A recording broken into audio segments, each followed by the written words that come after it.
Bayan ng paglawak ng teknolohiya, maraming video, litrato ang mukhang makatotohanan sa unang tingin. Pero mapanlin lang pala at kaduda-duda.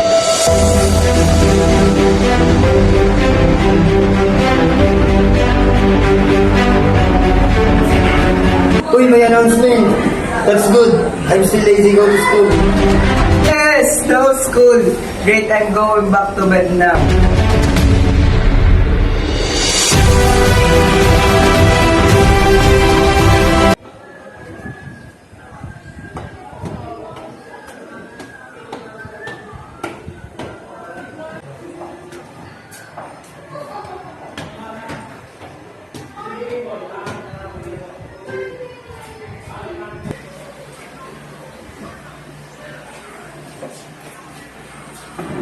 Good morning, everyone.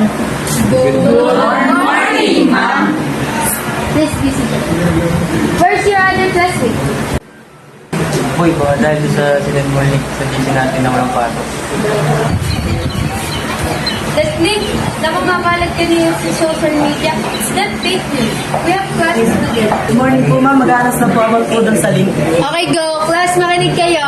I would like to announce about po dun sa link na kumakalat. Always check po our official school page po. Maraming salamat po. Thank you po ma'am. And that is an example of fake news. But wait, what is fake news?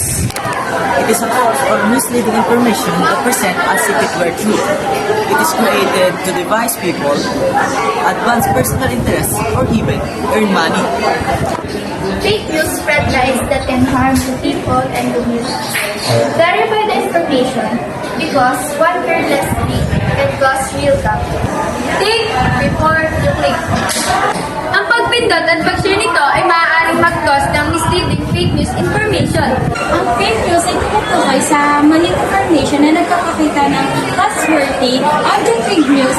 It refers to digital such as social media posts, video, photos, and credibility of legitimate journalism. Fake news, ito ay mga bagay na hindi katotohanan at maging mapanuri tayo sa lahat ng mga nalalaman nating mga balita at maging suriin natin upang tayo ay hindi mapahamak sa mga fake news. Simple terms is the misleading information to look true so that people believe and share it can spread quickly online and might influence people on sharing decisions. Think before you click. Verify before you share. Ano? Tara? Main spreaders of false information in the country